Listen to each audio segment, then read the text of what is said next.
96.5. Las 7:41 minutos.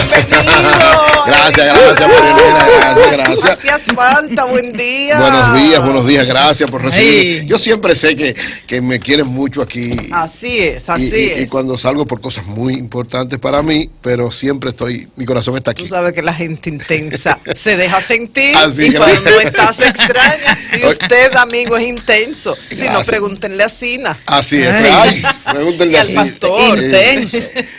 Miren, Vamos a buscar otra palabra. Le pedí permiso para a definirte. Oli y a María Elena, porque como estuve unos días ausente, quería brevemente hacer comentarios sobre dos temas de mucha trascendencia en estos días, que me parece importante comentarlo. Como siempre, iniciar, ¿verdad?, con la palabra de Dios, que es mi guía en todas las cosas que hago. Y Mateo 5:10 dice: dichosos los perseguidos por causa de la justicia, porque el reino de los cielos les pertenece. Miren, a propósito de esto, quiero hablar de la situación de Lula y hablar de la situación que se ha creado con impuestos internos y los asalariados, y una situación que está un poco medio confusa, pero que ya ha habido algunas aclaraciones de parte de impuestos internos. En el caso de Lula, miren, cualquier presidente de cualquier país latinoamericano en esta época tiene que manejarse con sumo cuidado y cautela. ¿Por qué? Porque el nivel fundamental que está llevando ahora para los gobernantes y gobernados es la transparencia. Si todo el mundo tiene que ser transparente, y cada vez más en el ejercicio del poder, o en el ejercicio empresarial, o en el ejercicio privado de cualquier profesión, se está exigiendo transparencia, y eso es bueno. ¿Por qué? Siempre nosotros decimos, ser transparente es que usted sea claro en todo lo que hace, y que de cualquier lado usted pueda ser entonces una persona íntegra, que pueda verse lo que usted hace sin necesidad de ocultar nada, porque lo está haciendo correctamente. Entonces, para el ejercicio de un presidente más todavía, en el caso de Lula, que fue presidente durante 2 periodos de una nación como Brasil, que es la economía más importante de América Latina, que estaba en una situación económica bien difícil, pero caminando un proceso de recuperación que el presidente Cardoso, aquel superior, había iniciado, y Lula se monta en ese proceso de Brasil y convierte a Brasil en una de las principales economías del mundo, y junto con la creación de ese fenómeno que se llamó el BRICS, o sea, Brasil, Rusia, India, China y Sudáfrica unificadas, pasaron a manejar este mecanismo más del 50% del Producto Bruto Interno del mundo. Lula se convirtió en uno de los líderes mundiales más importantes, y esto provocó temor a los Estados Unidos, porque de alguna manera afectaba la hegemonía norteamericana en la economía mundial. Los países BRICS fueron desarrollándose, sobre todo por el caso de Lula. Ahí está China, que es la segunda economía del mundo, camino a ser, por lo menos desde el punto de vista pragmático, la primera, aunque no desde el punto de vista del poderío mundial. Y esto lógicamente era una preocupación. Lula logró transformar a Brasil de una manera súper extraordinaria. 30 millones de brasileños salieron de los niveles de pobreza, porque Lula es un dirigente obrero, una gente pobre, sumamente pobre. Fue limpiabotas cuando pequeño, fue dirigente obrero metalúrgico, fue líder del sindicato metalúrgico, por eso ustedes vieron que cuando iba a ser apresado se fue al sindicato de los obreros metalúrgicos, porque ese es su centro de operación fundamental. Y de ahí nunca estudió, no pudo estudiar, porque tenía que estar trabajando para mantener a su familia, primero a su mamá y a sus hermanos, y luego a su esposa y sus hijos. Y el único título, recuerdo eso muy bien, que lo criticaban porque él era un militante comunista, pero fruto sobre todo de la experiencia sandinista y salvadoreña, se moderó, creó un partido que su tarea fue no hacer revolución, sino ganar un proceso electoral en Brasil. Fue 3 veces candidato, y en la tercera ocasión entonces logró la meta. Y recuerdo que cuando enseñó el título de presidente, dijo: este es el primer título que recibo, porque no había podido ni estudiar, ni ser bachiller, ni graduarse de nada. Sin embargo, se convirtió en el mejor presidente que ha tenido Brasil y América Latina por mucho tiempo. Es decir, 30 millones de pobres sacados de la pobreza. Le pagó la deuda, el único país de América Latina que ha logrado pagarle la deuda al Fondo Monetario Internacional, y además prestarle 20.000 millones. O sea, no solamente le pagó la deuda al fondo, sino que le prestó para poder prestarle a otros países. La transformación educativa que hizo fue una cosa extraordinaria, fuera de serie. la cantidad de pobres que pudieron accesar a la escuela. Y oigan esto, llevó el desayuno escolar no solo a las escuelas. En Brasil, en tiempo de Lula, el desayuno escolar se daba en la casa. O sea, los estudiantes salían de su casa desayunados porque le llegaba a las casas, a la mayor parte de los que estaban en escuelas, sobre todo primaria y secundaria. Logró desarrollar una serie de programas sociales que impactó extraordinariamente, los niveles de pobreza bajaron y el empleo bajó a 5%, porque él no solamente creó mucho empleo, sino que el famoso primer empleo, que es una de las cosas que aquí se está discutiendo, que ojalá se pueda implementar, que fue a todos los estudiantes universitarios, cuando salían se les daba su primer empleo, la mitad pagada por el gobierno y la mitad pagada por el sector privado, por la empresa que lo contrataba. Y eso se mantuvo. No sé, Temer ahora es un presidente, fue vicepresidente de Dilma Rousseff, ahora es un traidor, y no sé que si lo habrán seguido implementando, porque la economía de Brasil ha vuelto a caer en un desastre grandísimo. Entonces, toda esta situación lleva a decir, ¿de qué se le acusa a Lula?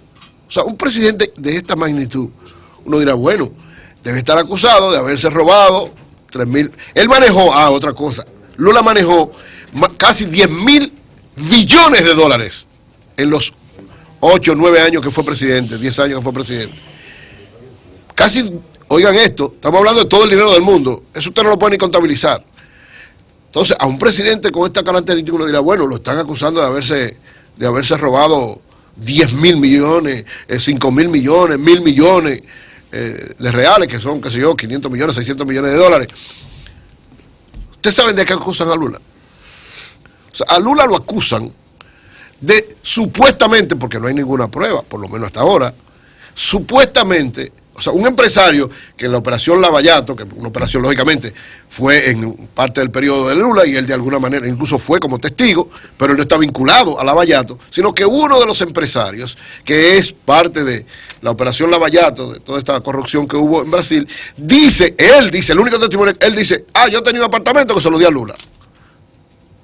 Por eso, un juez que se llama Sergio Moro, que es el que ha llevado todo este proceso, que ha logrado de alguna manera enfrentar exitosamente la corrupción en Brasil, pero que ha cometido muchísimos abusos, en el caso de Lula y en el caso de mucha gente, procedimientos no autorizados judicialmente, lo han llamado la atención varias veces porque se extralimita. Un juez que tiene un problema, digamos, mucha gente entiende, personal contra Lula, le cayó atrás con ese elemento y sin tener ninguna prueba, porque no hay ninguna prueba escrita, por lo menos hasta ahora, que diga que ese apartamento de Lula, él no ha pagado ningún servicio, no hay nada que implique. Es verdad que él fue varias veces a ese apartamento, pero nada muestra un apartamento que cuesta 700.000 dólares. O sea, un hombre que manejó casi 10.000 billones de dólares está acusado de, supuestamente, sin prueba, ser propietario de un apartamento de menos de 700.000 dólares. Entonces uno dice, como que eso llama la atención. ¿Es Lula inocente? Bueno, la justicia dijo que es culpable.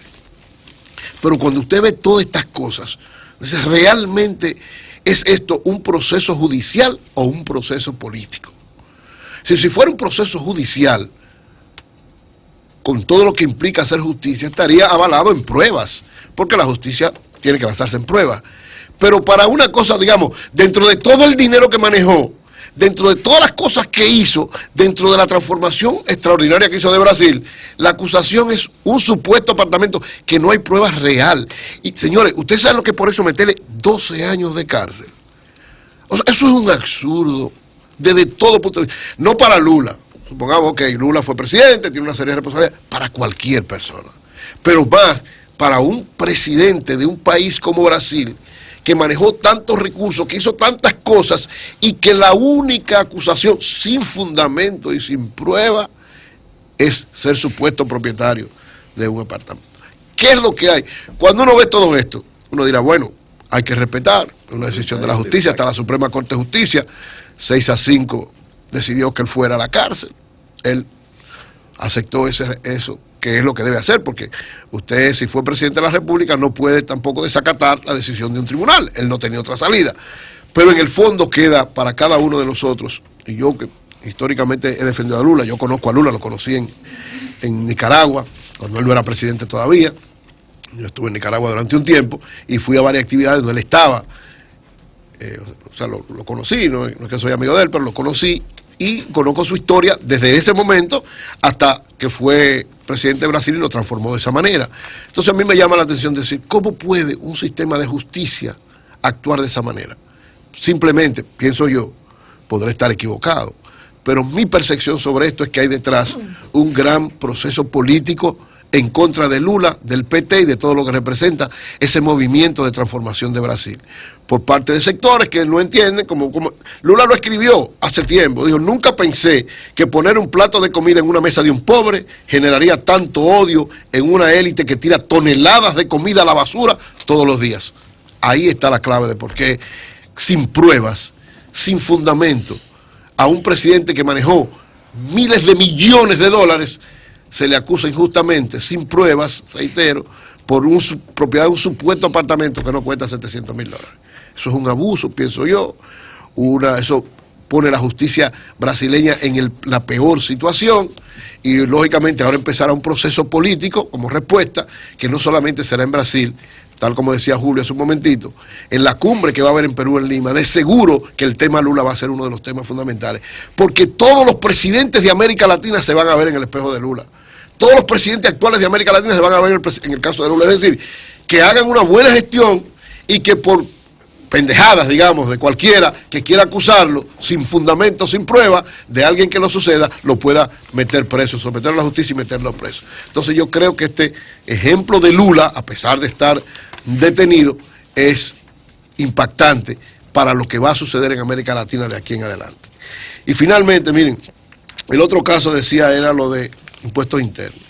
Hay una serie de impuestos internos, está desarrollando una serie de actuaciones para cada día más evitar la evasión, eso es correcto, para cada día más poner a pagar a los que no pagan impuestos, eso es correcto, porque todas las cosas no deben caer solamente en lo que pagamos, y ha tomado una serie de determinaciones, y una de las que tomó es precisamente, no solo las empresas que deben pagar impuestos sobre la renta, también las personas que cobramos, que tenemos salarios y cobramos, debemos hacer nuestras declaraciones.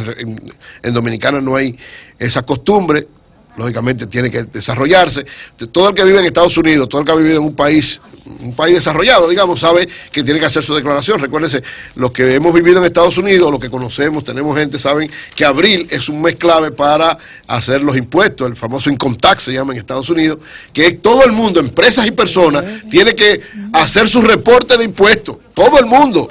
Entonces, ¿qué pasa en República Dominicana? Y te devuelven euros. Sí, no. Eso es muy importante esa parte. Claro, si tú pagas de más, ellos te lo devuelven. Entonces, ¿qué está pasando en República Dominicana? Que pagamos de más y no nos devuelven nada. No, que está empezando esa cultura de quienes no pagan, porque la mayoría de la gente no paga. Si tú no reportas, no te pueden devolver. Tú tienes que, aunque hay que decir para hacer justicia, señor, escúcheme, en el caso de los colegios, de los pagos educativos, hay mucha gente que le han devuelto.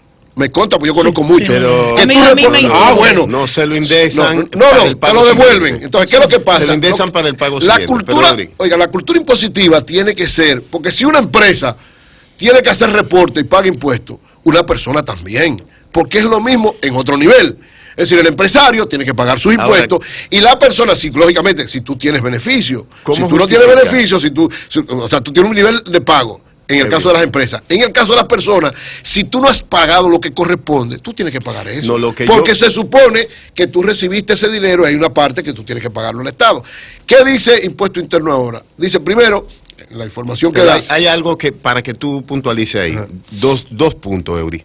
Uno, no se justifica que Impuestos Internos aplique moras sobre impuestos que antes no cobraba, por su propia inacción. Se está planteando. Eso es uno. El otro elemento es, ¿cómo es posible que, por ejemplo, si yo tengo 10 años que no pago IPI, a mí me exoneren la mora y los intereses, y si tú te pases 10 días, o 5 días, o 2 días del día que te toca pagar, te apliquen un 10%, mucho más que cualquier tasa del sector financiero. Todo eso, es decir, eso está totalmente desproporcionado. Es algo que deben revisar. Lo que son detalles así, ya discutiremos con el director de Impuesto Interno que vendrá al programa un día de estos.